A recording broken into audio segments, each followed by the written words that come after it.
Peggy Mitchell watched her mother's strong hands as they gripped the reins that guided the horse and buggy to the outer edge of the city. The horse took a familiar path and ended its journey at the foot of a burnt-out and deserted home. It was a curiosity to the 12-year-old Peggy, who always seemed to end up at a house nobody lived in. No Sunday was complete without some look into the past. As far back as she could remember, Peggy had spent Sundays with her mother, listening to stories of the Civil War. But to hear the yarns her mother told, one would think the events happened yesterday. "This is where it happened, child," the mother said, as she turned Peggy's head to an old staircase. Peggy looked at the staircase and saw no importance in it at all. It was a rotting pile of discarded dreams. There were no hints that human feet used these boards parallel to each other, nor were there signs of any significance that demanded Peggy's attention. "Where what happened?" asked the child. Peggy looked up at her mother and saw a haunting twinkle in her eyes. Looking at the broken-down, waterlogged staircase, Peggy's mother was seeing phantoms that the child couldn't understand. "The soldier came in through those doors," Peggy's mother pointed. At one time, the ruins contained a set of doors. "The woman who lived here lost her husband in the fire."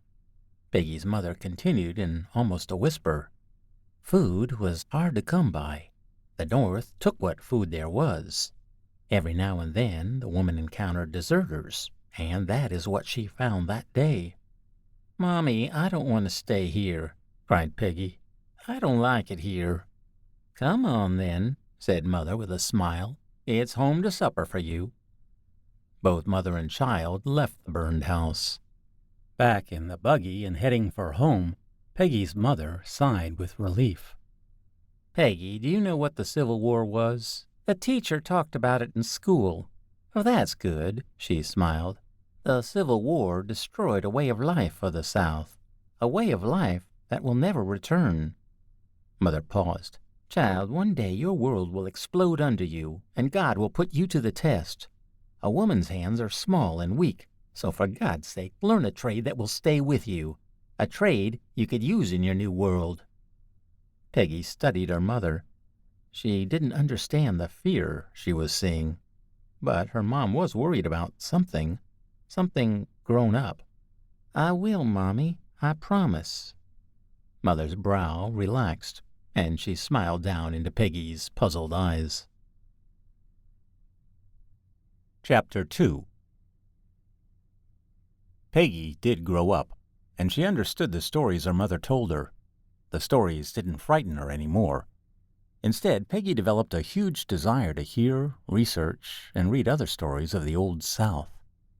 Peggy also kept the promise she made to her mother. She learned a skill.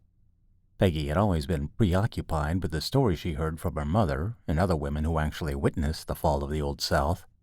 Peggy felt an unknown magic in the telling of a story, and that is what Peggy wanted to be, a storyteller.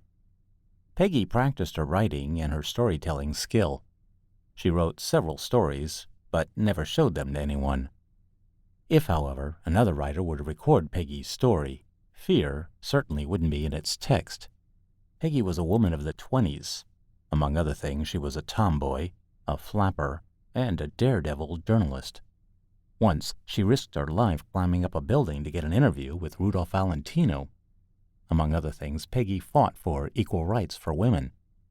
Both inventive and humorous, Peggy enjoyed being the center of attention. Unlike her old Southern counterparts, Peggy would do anything she wanted and would follow her instincts to achieve any goal. Like most women, Peggy was drawn to opposites in men. She never could understand why, and had decided that she was searching for something she didn't have. Her attractions didn't come without a price. Peggy married an athlete named Red, who later proved to be a bad husband. Red had a drinking problem, and Peggy knew from the start that the marriage was doomed to fail. After the fall of her first marriage, Peggy married John Marsh, who originally was the best man at her wedding. This time she found the right man, and she was happy. With her passion for a good story, a good man, and happy life, Peggy found an interest in horses.